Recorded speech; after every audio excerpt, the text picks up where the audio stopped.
एक लड़के का फोन मेरे पास आया था, काफी टाइम की बात हो गई और ये मैंने शायद बयान भी किया था। उसने मुझसे कहा था कि आप फोन करके हमारे अब्बा से बात कर लें। मैंने कहा क्यों? सुने बहुत गौर से।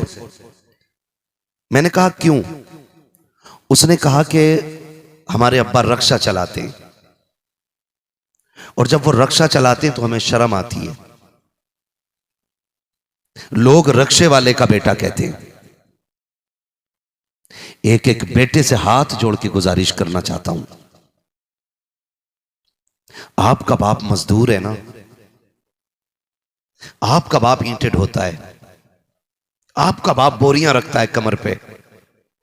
अगर कोई आपको मजदूर का बेटा कहे तो फख्र से सीना चौड़ा करना और कहना, सुन हम वो खुश नसीब हैं जिसको बाप ने पसीना बहा के खिलाया है, किसी का खून बहा के नहीं खिलाया है।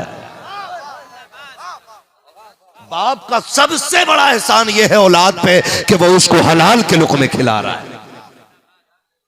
और आज औलाद कह रही है, अब्बा फला की बिल्डिंग देखो कितनी ऊंची है, तुम छप्पर में रह गए।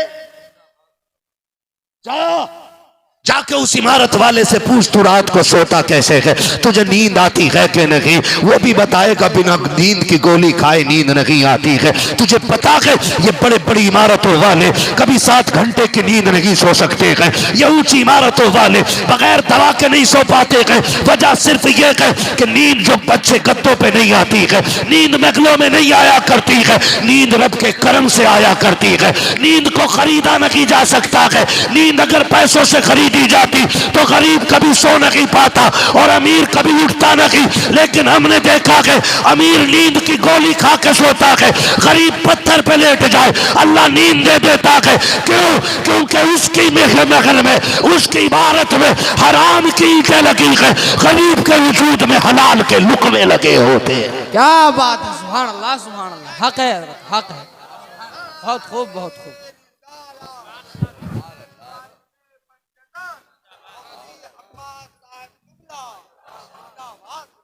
करेंगे इंशाअल्लाह।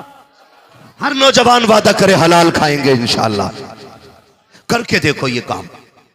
हराम कभी हलक से नहीं उतरना चाहिए, हराम कभी हलक से नहीं उतर। आपका बाप हराम लाता है ना, और देखो तो सही यार, ब्याज, सूद, ये सारी चीजें, 1 रुपया ब्याज का खाना ऐसा है जैसे अपनी मां से 70 मर्तबा जिना करना। इतना बड़ा पाप है। ये सूद समझते हैं आप, ये कितनी बड़ी आप जहन्नम की आग घर में इकट्ठा कर रहे हैं। और नौजवानों, जब लगे तुम गरीब हो ना तो सट्टा ना लगाना, जुआ ना खेलना, ब्याज के बाजार में मत आना। अगर अल्लाह ने तुझे एहसास दिया है तो मुसल्ला लेके मस्जिद में आ जाना। मुसल्ला लेके ये मेरे बड़े लोग बैठे, इनके कदमों की खाक मेरे सर का ताज। और ये इल्म वाले लोग, पूरी गारंटी से कह रहा हूं, रात का जब आधा पहर गुजरता है ना, अल्लाह ऐलान करता, उठो मांगो, क्या मांगना चाहते हो। कौन? जिसने लफ्ज़ कुन से कायनात बनाई है, वो जिसका एक एक वादा सच्चा है, वो जो हर शय पे कादिर है, जो उसकी शाय निशान है। वो कह रहा मांग, क्या मांगना है। उठना फिर रात को तू 3 बजे तक गेम खेलता रहा, जब मुसल्ले पे आने का टाइम था तूने चादर ओढ़ी और तू लेट गया। उसने आवाज दे के कहा मांग, क्या मांगता है। अगर इज्जत चाहिए थी मुसल्ले पे आ जाते, अगर दौलत चाहिए थी भीख मांगते रब की बारगाह में झोली फैला के। अल्लाह गरीब हूँ रोजी का इंतजाम कर दे, अल्लाह मोहताज हूँ रिस्क दे दे। खुदा की कसम खा के कहता हूँ, ओ लोगों, हम शॉर्टकट इख्तियार करते हैं ताकि हम जल्दी अमीर हो जाएं। याद रखिएगा, हराम की दौलत देखने में खूबसूरत होती है लेकिन तबाहकारियां इसकी दुनिया के लिए नुमाइश बन जाया करती है। मर जाना लेकिन हराम का लुकमा ना खाना, इसलिए कि हराम खा के मरोगे, जहन्नम में जाओगे, हलाल की वजह से फाके से मर जाओगे, अल्लाह जन्नत तुम्हारी कब्र को बना डाले। करेंगे इंशाअल्लाह। और अगर आपको लगता है कि 50% इसके घर में हराम का है तो उसके घर का पानी भी ना पियो, ये फतवा है। और तकवा यह है कि 1 रुपया भी किसी के घर में हराम का हो तो उसके घर का बर्तन न छुआ जाए। लोग मुझसे पूछते हैं ये किस किताब में लिखा, पढ़ना। कितने हुजूर से प्यार करने वाले लोग हैं, हाथ उठा के बता दें जरा। सुभान अल्लाह, अल्लाह सलामत रखे। जिन्होंने हाथ उठाए अल्लाह सबको मरने से पहले हुजूर का मदीना दिखा दे। मेरे पास इससे बड़ी दुआ नहीं थी, ये मैंने दे छोड़ी है। तवज्जो है सारे लोगों की, सारे हुजूर से प्यार करते हैं ना। अब प्यार के भी कुछ तकाजे होते हैं। सोचुए खा के बिल्ली हज को चली, उम्रा करने गया तो दाढ़ी इतनी थी, करके आया तो और छोटी हो गई। उम्रा करने गया तो 50 ग्राम किलो पे मार रहा था, करके लौटा तो पूरा 100 ग्राम मारने लग गया। क्यों? काबा तो वही है ना, मदीना शरीफ भी वही है। लोग कहते वहां तो लोग सुधर जाते, ये बिगड़ा कैसे? मैंने कहा यार अजीब आदमी, जिसके हज उम्रे के सफर में 1 रुपया हराम का होगा ना, अल्लाह उसका हज उम्रा कबूल नहीं करेगा। बोलो, 1 रुपया हराम का। और यहां किसान है तो मेड़ कुरेद रहा, ऐसी मेंढ काट रहा, पता ही नहीं चल रहा कब काट दी। पानी दी, फटाक से गिर गई। हजरत मैं किसान का बेटा हूं, नहीं मेरे दादा किसान है, मेरे बाप तो अल्लाह का शुक्र है आलिम है, मुफ्ती आजम हिंद के मुरीद और खलीफा भी हैं। मगर मेरे दादा परदादा ये किसान लोग रहे। हम जमीन और खेतों पे जाने वाले लोग हैं। चला नहीं जाता मेंढ पे पैर रख के, मेंढ सीधी थी यूं जा रही है। क्यों? उससे कोई यार ये कह सकते ट्रैक्टर वाले की गलती है, ऐसा मार गया है ना। ये बेगाना शादी में अब्दुल्ला दीवाना, ना इसकी जमीन ना इसका खेत, और जबरदस्ती मेंढ काटी आया। कह रहा मुखिया धोला साफ कर दिया, पैसे सही से दे दिए। इतना लट फिरेगा बेटे कि ना मुखिया बचाएगा ना कोई ठेकेदार बचाएगा। निकलो इन चीजों से यार। माफ कीजिएगा, अगर कोई कमजोर है ना तो पूरी इतनी अंदर को मेंढ रख दी है कि हटा के दिखा। ले भैया वो कैसे हटा देगा, लट थोड़ी खागा। और पंचायतें भी होती है ना, आंख मार के पंचायत हो रही है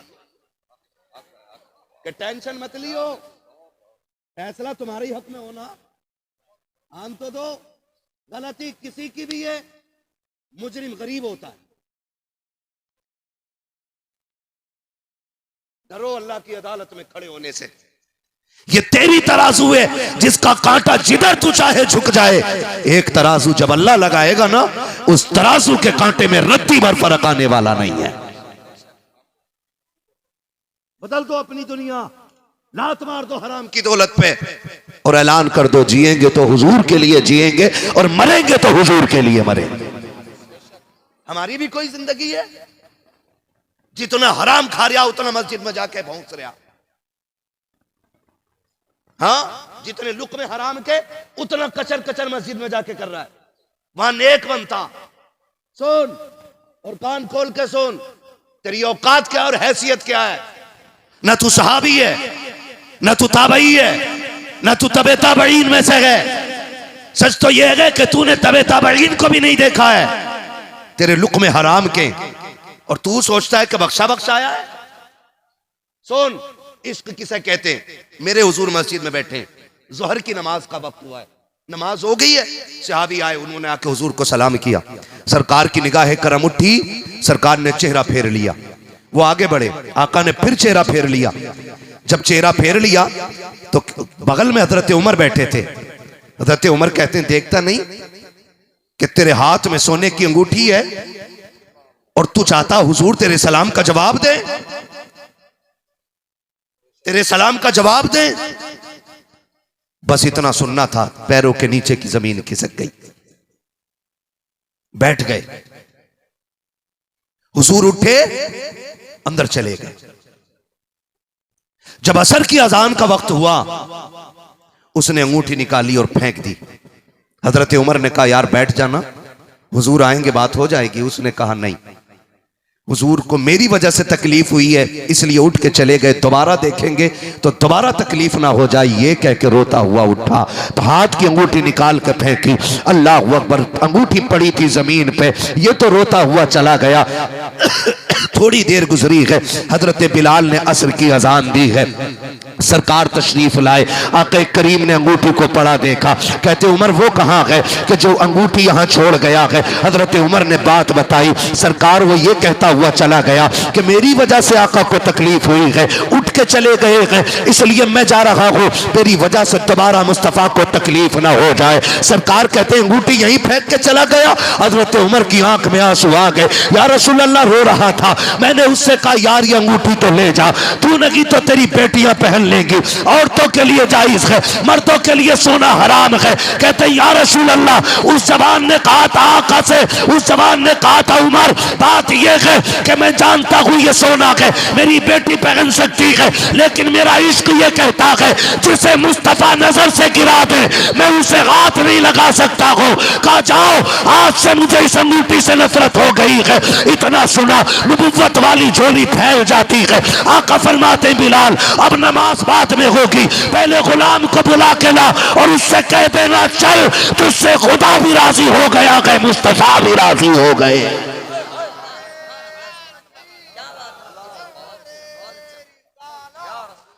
जिनकी फितरत में खातून जन्नत के लहू की गैरत है, तो फिर वो ये नहीं कहते कि आला हजरत चीज क्या है, बल्कि वो तो खुल के कहते हैं रोजे महशर अगर मुझसे पूछे खुदा,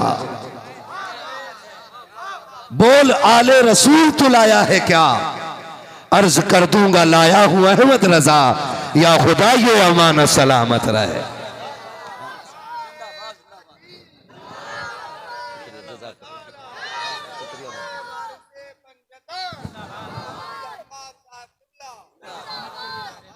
नहीं बिल्कुल बिल्कुल जैसा आपकी मर्जी हो, हाँ कोई मसला नहीं।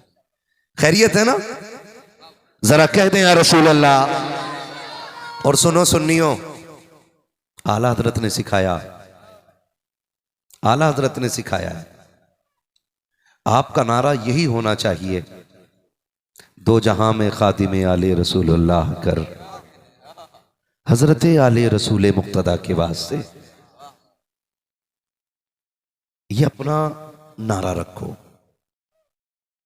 शफीपुर शरीफ सरकार आला हजरत हाजिर हुए, सुने आज किसकी महफिल में बैठे हो, अल्लाह करे ये बातें दिल में उतर जाएं।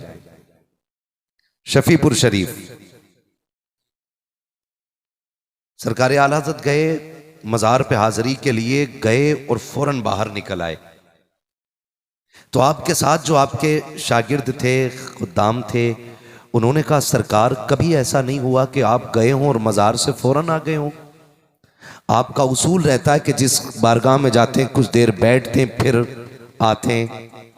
तो सरकार आला हज़रत ने कहा था कि मैं आज इसलिए जल्दी आ गया कि जब मैं बारगाह में अंदर गया तो फरिश्ते इतने थे कि पैर रखने की जगह नहीं थी, इतने फरिश्ते अंदर मौजूद थे एक सैयद की कब्र पे कि पैर रखने की जगह मौजूद नहीं थी। फिर मेरे इमाम ने खुल के कहा था कैसे आकाओं का बंदा हूं रजा। आज कोई कुछ भी कह ले, कुछ भी कह ले, सैयद होता क्या है ये आला हजरत से पूछो। उन्होंने कयामत तक आने वाले नासबियों के मुंह पे ताले लगाए और खारजियों का बोलता बंद किया, और उन्होंने कहा था कैसे आकाओं का बंदा हूं रजा, बोल बाले मेरी सरकारों के। आज हम सैयदों के मेहमान बने हैं, ये मेरी और आपकी खुशनसीबी है। हम तो दुआ करते हैं अल्लाह दुनिया में भी सैयदों के दामन से जोड़े रखना, आखिरत में भी सैयदों के दामन से जोड़े रखना। ये दुआएं मांगा करो अल्लाह से, दुआएं मांगा करो खुदा से। आज बड़ी महफिल है, हुजूर के दीवानों का हुजूम है, आपसे मेरी इतनी गुजारिश है कि आप हुजूर की हर निस्बत का एहतराम करना शुरू कर दें। हुजूर की हर निस्बत का एहतराम करें। सिर्फ सैयद नहीं, हम हुजूर के सारे सहाबा का एहतराम करते हैं और यही मसलक आला हजरत है। हमारा नारा है हर सहाबी नबी, हर सहाबी नबी। जिनका अकीदा है वो खुल के बोले हर सहाबी नबी। हाँ जी, अब आया ना मजा। हर सहाबी नबी, गली गली नगर नगर। क्या बात है, ये सैयदों के मिंबर से नारा लग रहा है। जब ये नारा लगे ना गली गली नगर नगर, तो सबको बोलना है अबू बकर अबू बकर, ठीक है ना। फिर एक इसका पलट होगा नगर नगर गली गली। ये नारा लगना चाहिए, लगा के देख लो नारा में, गली गली नगर नगर। नहीं नहीं नहीं, आवाज नहीं निकली अभी तो। कुछ लोग मुंह देख रहे हैं कि बात क्या कर रहा हूं मैं। मसला के आला हज़रत बयान कर रहा हूं मैं, और जो इस नजरिए पे नहीं है वो हमारा नहीं है। गली गली नगर नगर। ये सामने वाले बंदे अच्छी आवाज निकाल दे थोड़ी सी, क्योंकि आप आगे बैठे हैं, आपकी ड्यूटी थोड़ी सी ज्यादा है, ठीक है ना। वरना आप पीछे चले जाइए, आपसे अच्छे अच्छे लोग शायद पीछे खड़े हों जिन्हें जगह नहीं मिली है, मैं उन्हें बैठा लूंगा आगे। बोलेंगे तो फिर पता लगना चाहिए। गली गली नगर नगर, गली गली नगर नगर, नगर नगर गली गली। हाँ जी, अल्लाह करे ये आवाज नजफ अशरफ तक जाए। हाँ जी, नजफ अशरफ तक जाए आवाज।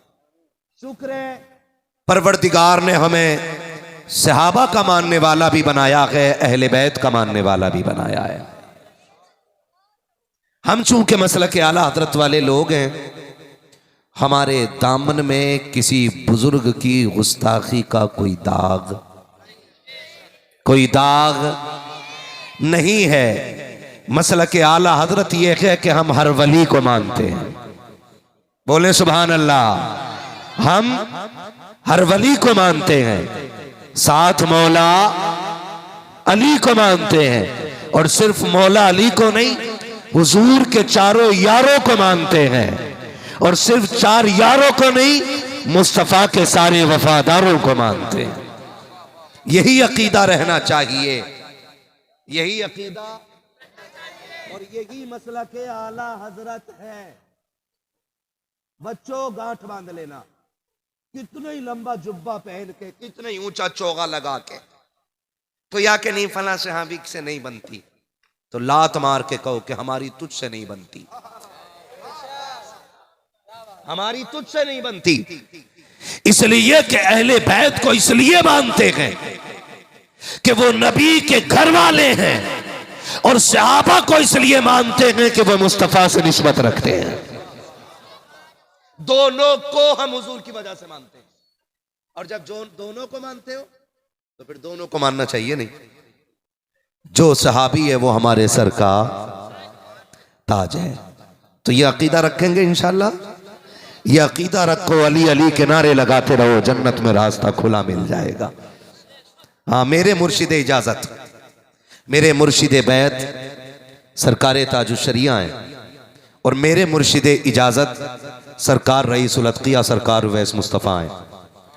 मैंने उनको फरमाते सुना है। अभी किसी छछुंदर ने पोस्ट डाली थी कि खानकाहे बिलगिराम के आबाओ अजदाद का नजरिया राफजियत को बढ़ावा देता है, या वो राफजी अकीदे के लोग थे। एक किताब का हवाला देकर के बात कही गई। मैं मजीद कोई बात नहीं कहूंगा, बस इतना कहूंगा, हाथ कंगन को आरसी क्या, पढ़े लिखे को फारसी क्या, जिसका बाप जिंदा उसको हरामी कहने वाला कौन है। पिछले साल भी उर्से वास्ती में सरकार वैसे मुस्तफ़ा ने कहा था, हमारा वही अकीदा है जो जमहूर उलमाए अहले सुन्नत का अकीदा है। पिछले साल उर्स में यह ऐलान किया गया था कि हमारा अकीदा यह है कि अंबिया के बाद सबसे अफजल जात अबू बकर सिद्दीक की जात है, और दूसरे नंबर पे हजरत उमर की जात है, तीसरे नंबर पे हजरत उस्मान गनी की जात चौथे नंबर पे मौला। इतनी जोर से अली का नाम निकले कि राफजी और खारजियों का कलेजा फट जाए। चौथे नंबर पे मौला, मौला, मौला। ये अकीदा है अहले सुन्नत का। इस अकीदे पे रहो। आगे कहते हैं ये अकीदा रखे रहो, अली अली के नारे लगाते रहो, अली अली के नारे लगाते रहो। और फिर देखो अल्लाह कितनी इज्जतें बख्शता है। इनकी निस्बत का एहतराम हमें क्या से क्या बना देता है। मेरे महबूब ने इरशाद फरमाया, जिसने मेरे औलाद की इज्जत की, तवज्जो कीजिएगा, जिसने मेरी औलाद की इज्जत की या मेरे औलाद की खिदमत की या मेरी औलाद की मदद की, कहते हैं हुजूर कि मैं उसको हाथ पकड़ के जन्नत में दाखिल फरमाऊंगा। फिर बरेली से आवाज आती है, वो तो निहायत सस्ता सौदा बेच रहे हैं जन्नत का, हम मुफलिस क्या मोल चुकाएं, अपना हाथ ही खाली है ना। जो लोग ये समझते हैं कि खाली रत जगहों से रुतबे बुलंद हो जाएंगे, वो भी ख्याल खाम में। और जो ये समझते हैं कि खुदा को छोड़ के सिर्फ पीर की जूतियां उठाने से वली बन जाएंगे, वो भी गलत सोचते हैं, वो भी गलत सोचते हैं। आप अल्लाह की इबादत भी करते रहे, पीर की फरमाबरदारी भी करते रहे, इतनी आसानी से खुदा मिल जाएगा कि आप सोच भी नहीं सकते हैं, सोच भी नहीं सकते। मेरे सामने आप बैठे, अल्लाह आपको सलामत रखे, कितने लोग किसी ना किसी पीर से मुरीद हैं? हाथ उठा के बताएं जरा। जितने मुरीद हैं, किसी से भी मुरीद हैं, हाथ उठा के बता दें। थक रहे हैं आप हाथ उठाने में? नहीं ना, बहुत कम लोग मुरीद हैं। आपको मशवरा दूं, वजह यही है, एग्जाम आता है, इतने बहुत से कलम लेके आ जाते हो। सैयद साहब पढ़ दियो, इन्हें पेन पढ़ दो, कि क्योंकि हाई स्कूल का इम्तिहान आ गया। मुझे एक बात बताओ, बच्चा पूरी रात गेम खेले और सुबह को पेन पढ़वा के ले जाए, तो क्या वो आईपीएस बनेगा? बोलो, बनेगा? नहीं बनेगा ना। क्यों? क्योंकि दुआ के साथ मेहनत जरूरी होती है। एक बहुत बड़े बुजुर्ग हैं शेख सादी शिराजी रहमतुल्लाह तआला अलैह, आप फरमाते हैं कि जो सिर्फ दुआ पे भरोसा करे वो बेवकूफ है, और जो सिर्फ मेहनत पे भरोसा करे वो घमंडी है। फरमाया मेहनत करो अपने हिस्से की, फिर दुआ करो, जहां तक तुम अपनी मेहनत से पहुंचोगे उससे आगे खुदा दुआओं से तुम्हें पहुंचा देगा। और सिलसिले के भी फायदे होते हैं, हमने सिलसिले के फायदे समझे ही नहीं। कई नौजवान तो कहते हैं ना जी शादी के बाद मुरीद होऊंगा, पता ना बीवी किसी और पीर के साथ निकल ले और मैं किसी और के साथ निकल ले, वो भी रंगीला बीवी के साथ रहेगा। कह रहा दोनों एक पीर के मुरीद होंगे ताकि दोनों वहां भी दामन जोड़ के चलें। देखो कहां तक की सोच रहा, ये मुश्किल से 35 साल बीवी के साथ ढंग से गुजार पा रहा, एक के आगे हाथ जोड़ के कह रहा अल्लाह बचा ले इससे। और पहले पहले कह रहा ना पीर एक ही रखेंगे ताकि बीवी कयामत में अलग ना हो जा। कुरान तो ये कहता है कि उस दिन बाप बेटे से भागेगा, बेटा बाप से भागेगा, माँ औलाद से भागेगी, औलाद माँ से भागेगी, मियाँ बीवी से, बीवी शौहर से, एक दूसरे से भागते होंगे, कोई किसी की सुनने तैयार नहीं होगा। तो वहां भी ठुक्के जोड़ रहा है कि नहीं अभी मुरीद नहीं होना है, जब ब्याह हो जाएगा ना फिर दोनों एक साथ मुरीद होंगे। नौजवानों और बच्चों, जितनी जल्दी हो जाए किसी अल्लाह वाले के दामन से जुड़ जाना, इसलिए कि हम जब किसी अल्लाह वाले के दामन से जुड़ जाते हैं ना तो फिर सिलसिले का फैज जारी कर दिया जाता है। इसलिए मैं तो कहता हूं अपने बच्चों को बुजुर्गों की झोली में डाल दो। सरकार आला हज़रत ने मुफ्ती आजम सरकार को बचपन में ही मुरीद कराया कि नहीं? बोलो। और आज हिसाब लगा रहे ना यार, अभी 2-4 बीघे की बेईमानी कर लूं फिर मुरीद होऊंगा। मौलाना अभी मुरीद होने का मौका ना है, रोजाना कई क्विंटल तोलना पड़े है, और हर क्विंटल पे अगर 100 ग्राम भी मारा तो अभी लंबी मार पे हूं। पहले ये बेईमानी छोड़ दूं फिर मुरीद हो जाऊंगा। पहला जुमला मेरा आपसे यह है कि आप अगर दुनिया और आखिरत की भलाई चाहते हो तो अहद करो, जब तक जिंदा रहेंगे हलाल खाते रहेंगे। कैसा खाएंगे? जोर से कैसा खाएंगे? हलाल खाएंगे। कान खोल के सुनना मेरी बात। आज हर बंदे को यह शिकायत है कि बड़ा जा रहा हूं मस्जिद में, दुआई कबूल ना हो रही। हर बंदे को शिकायत यही है कि शब कदर में भी मांग के देख लिया, शब बरात में भी मांग के देख लिया, दुआई कबूल नहीं हो रही। इमाम गजाली से पूछा गया था, हजरत दुआएं कैसे कबूल होती हैं? आपने फरमाया दो काम करना। कहा कौन से? फरमाया जब भी बोलना सच बोलना, जब भी खाना हलाल खाना। हाथ उठने में देर होगी, रब कबूल करने में देर नहीं करेगा। आज ना माफ कीजिएगा, शॉर्टकट की आदत पड़ गई है। अगर कोई बंदा मेहनत से गाड़ी ले आया ना तो दूसरा हिसाब लगा रहा मैं कैसे गाड़ी लेकर के आऊं। फिर उसने हक मानना शुरू किया। कितने गेम कितने जुए चल रहे हैं। हमारी कौम को आग लग गई है, जुए की लत ने तबाह कर दिया है। कभी ड्रीम 11 ने तबाह किया, कभी फ्री फायर ने तबाह किया। हमारी कौम सट्टेबाजी पे उतर आई है। मैं पूछना चाहता हूं अपने कौम के नौजवानों से, तुम्हारी जवानी सट्टों के लिए नहीं थी, तुम्हारी जवानियां जुओं के लिए नहीं थी, तुम्हारी जवानियां याशी और बदमाशी के लिए नहीं थी। ये जवानियां तो रातों के कयाम के लिए दी गई थी। ये जवानी तो सजदों में रोने के लिए दी गई थी। इस जवानी में तो किसी को सलाहुद्दीन अय्यूबी बनना था, किसी को मोहम्मद बिन कासिम बनना था, किसी को खालिद बिन वलीद बनना था। मगर हुआ क्या कि इस कौम की गैरत का जनाजा निकल गया कि सलाहुद्दीन तो बाद में बनोगे, अपने बाप के वफादार बेटे नहीं बन पा रहे हो। मोहम्मद बिन कासिम तो बाद में बनोगे, अच्छे भाई नहीं बन पा रहे हो। आओ बढ़ के तो देखो, खालिद बिन वलीद बाद में बनोगे, अपने बेटे के वफादार, अपने बाप के वफादार बेटे नहीं बन पा रहे हो। तुम्हें खुदा का वास्ता दे करके कहता हूं, मौत बुढ़ापे में नहीं, मौत जवानी में भी आ सकती है।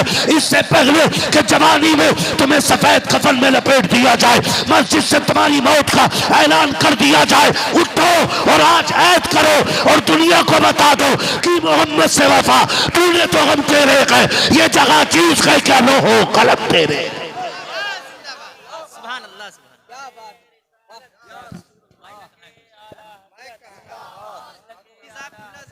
नारे तकबीर, नारे रिसालत, मसलके आला हजरत और से वारिसे पंजतन।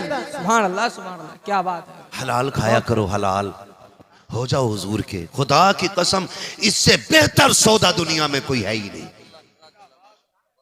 कोई है ही नहीं इससे सस्ता सौदा। हो जाओ हुजूर के, है ना। नौजवान बैठे मेरे सामने, नौजवान और बच्चे मेरी तरफ तवज्जो से देखें, है तवज्जो है। कहूं अगली बात,